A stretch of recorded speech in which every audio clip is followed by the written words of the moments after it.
Pessoal, como a Justiça vai acelerar processos agora contra o INSS? Mesmo porque o INSS está fazendo umas reformas internas aí em questão de critérios, procedimentos e normas, e isso vai refletir na Justiça, e a Justiça também sabe disso. Agora, o que a Justiça vai fazer? Bom, a Justiça também está adotando novas estratégias para acelerar processos relacionados ao INSS, especialmente aqueles que envolvem concessão de benefícios, revisões de aposentadoria, auxílios, para segurado em situações de vulnerabilidade. A lentidão histórica desses processos gera impactos negativos para esses beneficiários, muitos dos quais dependem de uma decisão rápida para garantir aí a sua subsistência. Nós vamos destacar aí as principais medidas e mudanças planejadas para agilizar tudo isso, tá? Por exemplo, a digitação de processos é um dos principais fatores que devem acelerar a tramitação dos casos contra o INSS. Porque digital é tudo mais prático, mais rápido, né, pessoal? Antes, aquela parte burocrática, aqueles processos imensos, naquelas capas rosas, tinha 500 mil folhas no processo, tinha que passar por um setor para carimbar, tinha que passar por outro setor para conferir, tinha que passar por outro setor para autorizar, tinha que passar pelo outro setor para despachar. Hoje não precisa nada disso. O próprio juiz, ele pode já dar a sentença diretamente digital e já tomar atitude. Tá? O processo judicial eletrônico, ele vai ser expandindo, permitindo que todos os procedimentos, desde a petição inicial até a sentença, ocorram de forma digital. Isso reduz prazos de tramitação, elimina a necessidade de deslocamento de entrega de documentos, como eu acabei de falar, facilita o acesso remoto também para advogados, para segurados. A Justiça está priorizando esses processos de beneficiários em situações de maior necessidade, como idosos, pessoas com deficiência, portadores de doença. A nova política de priorização permite que esses casos sejam tratados em regime de urgência, acelerando o andamento processual e análise das provas para garantir uma decisão rápida e eficaz. A Justiça vai continuar investindo nesses programas também de conciliação e mediação com o INSS, para evitar processos prolongados. É aquilo. Esses programas, eles vão tentar solucionar disputas por meio de acordos, rápidos e consensuais, evitando o prolongamento desnecessário de demandas e congestionamento do sistema judiciário. Além disso, os acordos também promovem uma economia de tempo, recursos, tanto do INSS quanto para os segurados. Agora, o acordo é aquilo, não tem receita de bolo. Não adianta eu querer fazer um vídeo aqui falando de acordo, porque cada caso é um caso, são situações diferentes, apesar que muitas vezes a incapacidade é a mesma, mas os casos são diferentes. Depende da época, depende da condição, se foi no trabalho, se foi fora do trabalho, tem tudo isso, tá? E a Justiça, ela tem que lidar com essas diferenças, inclusive no momento do acordo. A utilização também de perícias digitais, que está sendo ampliada para reduzir os prazos de espera. Muitos segurados que aguardam meses por uma perícia presencial, especialmente em áreas remotas, por exemplo, área rural. As teleperícias, que o INSS em alguns lugares tentou implantar, mas não se sabe se foi para frente ou não, porque eles também não divulgam. Esses exames médicos podem ser realizados virtualmente, acelerando a avaliação da incapacidade e facilitando a concessão de benefícios como auxílio-doença e aposentadoria por invalidez.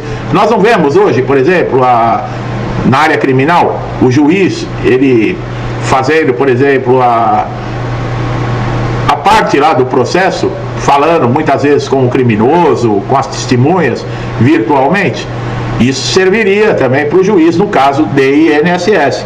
A Justiça está implantando essas ferramentas de inteligência artificial, automação para análise de processos contra o INSS, embora essas tecnologias ajudem a identificar e classificar processos similares, agilizar a elaboração também das sentenças e realizar triagens automáticas permite que os juízes se concentrem em casos mais complexos e tomem decisões mais rapidamente. Parcerias entre o INSS e Justiça Federal estão sendo fortalecidas, tá? Para otimizar a comunicação, a troca de informações. Nós falamos aí até do Ateste Júri esses dias em outros vídeos, que é uma boa notícia. Esses acordos vão visar reduzir o atraso nas respostas do INSS, garantindo soluções e solicitações judiciais, documentos que sejam processados sem burocracia. Essa cooperação permite que a Justiça acelere os dados necessários diretamente acelerando o trâmite dos processos. O Conselho Nacional de Justiça também está intensificando a fiscalização e o monitoramento de prazos nos processos contra o INSS, com o objetivo de reduzir a lentidão, punir atrasos injustificados. Esse acompanhamento mais rigoroso obriga o INSS a cumprir prazos e tomar medidas mais ágeis para responder às demandas judiciais.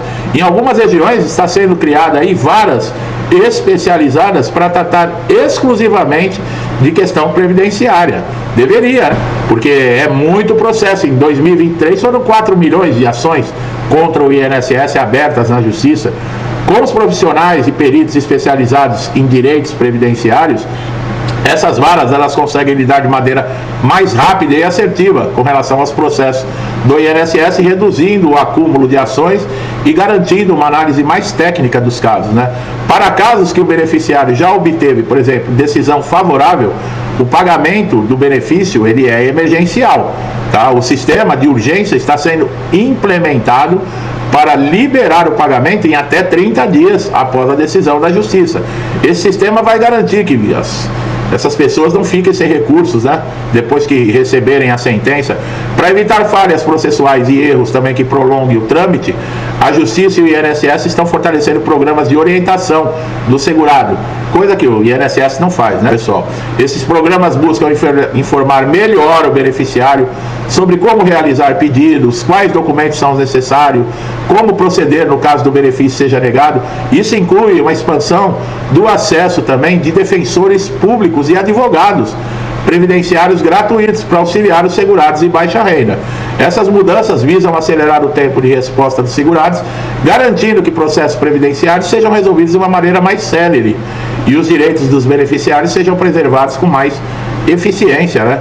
E dessas perícias judiciais também no âmbito do INSS devem passar por algumas alterações e seguir diretrizes que visam tornar o processo mais ágil.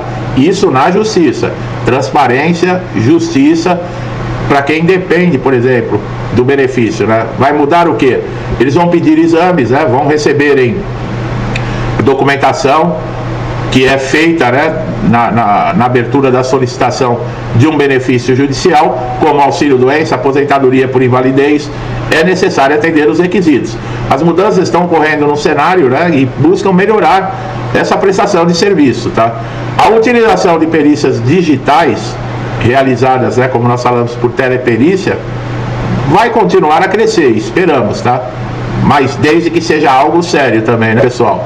Esse modelo ganhou força durante a pandemia, né? O INSS diz que permite esses segurados com dificuldades de mobilidade, em vez de ter que se deslocar até uma agência do INSS para participar da perícia, eles fazem através da teleperícia, evitando aí filas, agilizar processos.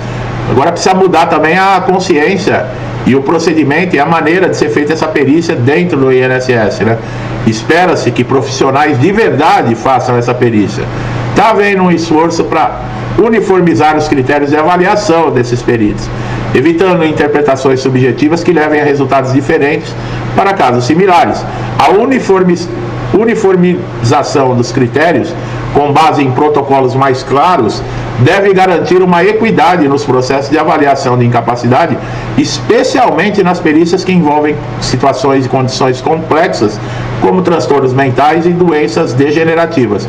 Com o uso crescente, né, de tecnologias de rastreamento, análise de dados, a Justiça está intensificando o combate às fraudes, tá? E o cruzamento dessas informações, eles devem ser ainda mais utilizados para identificar irregularidades em laudos, evitando que esses segurados sejam prejudicados ou que os benefícios sejam pagos indevidamente. Em casos de divergência de laudo, por exemplo, com flexibilidade na condição de segurado, o beneficiário ele poderá solicitar perícias complementares, tá? Uma segunda opinião, com a supervisão da Justiça, é lógico. Essa medida visa dar maior segurança ao segurado em situações onde o diagnóstico inicial não esteja claro ou seja contestável. Para reduzir a longa espera das perícias, a Justiça também busca estipular prazos menores para a realização de avaliações e para emissões de laudos. Os prazos serão monitorados de forma mais rigorosa para evitar que o segurado aguarde meses por uma avaliação, o que é essencial para quem depende de um benefício. Uma novidade: é possível a implementação de perícias automáticas ou renovação simplificada para beneficiários em condições de doenças crônicas irreversíveis. Uma vez que passar pela perícia, esses segurados poderão realizar a renovação do benefício por meio da atualização de documentos, facilitando a continuidade do auxílio sem a necessidade de uma perícia presencial. A Justiça também deve aumentar a oferta de orientações a segurados sobre critérios e deveres da perícia. Bom, isso inclui informações como proceder no caso de erro de laudo, como solicitar uma revisão, o direito de ter um acompanhamento nas perícias, promover maior transparência, garantindo que esse segurado ele compreenda todas as etapas do processo. A análise desses laudos periciais deve contar com o auxílio de ferramentas de inteligência artificial para agilizar esses exames médicos, identificar padrões em casos de indeferimento ou de aprovação. A inteligência artificial também deve ajudar a identificar inconsistências e possíveis fraudes. Então é isso, pessoal, é muita coisa que está acontecendo, não somente dentro do INSS, mas dentro da Justiça para 2025. O importante é que pensem pelo lado do segurado, o que fazer para que o segurado ele não se sinta muitas vezes prejudicado, desrespeitado, né? Porque hoje atende todos os requisitos, documentação, que não é uma coisa fácil muitas vezes de reunir, porque às vezes faz anos que a pessoa fez uma cirurgia, ela precisa daquele histórico cirúrgico, é complicado às vezes para conseguir laudos com médicos especializados. Estão falando de assinatura eletrônica nos laudos, quer dizer, vai dificultar mais ainda, tá? Nós estamos querendo falar muito, vamos reformar os nossos critérios e procedimentos, mas é para ferrar mais ainda o segurado, é o que eu falei. Não pensam numa maneira de agilizar o que está errado. Por exemplo, de fazer com que os peritos tenham um procedimento, uma ética para atender os segurados. Porque ninguém procura o INSS porque está querendo diversão, pessoal. Ninguém vai no INSS porque está feliz. As pessoas estão lá porque estão com problema de saúde, sofreram acidentes, estão incapacitados, não podem desempenhar as suas profissões, não podem muitas vezes ganhar o dinheiro para sustentar as suas famílias. Quer dizer, isso ninguém leva em consideração. Esperamos que tanto no INSS ou na Justiça isso mude algum dia. Para você que está chegando a primeira vez aqui no nosso canal, seja muito bem-vindo. Aproveite todos os nossos conteúdos, tá? São conteúdos que vão sempre te deixar atualizados, relevantes, tá? Então é muito importante você saber de informações como essa. Gostou do meu trabalho? Não deixe de dar um like, se inscreva no canal, ative o sininho de notificação para você ser sempre beneficiado com os nossos novos vídeos, tá? Você não vai perder nenhuma informação. Meu amigo e minha amiga, muitos comigo desde o início do canal, que Deus abençoe a casa, a vida, a família de vocês, com muita paz, saúde, prosperidade, alegria, harmonia, tudo de bom, tá? Tudo que eu desejo para mim e para minha família, eu lhes desejo em dobro. Deixo um forte abraço e até os próximos vídeos.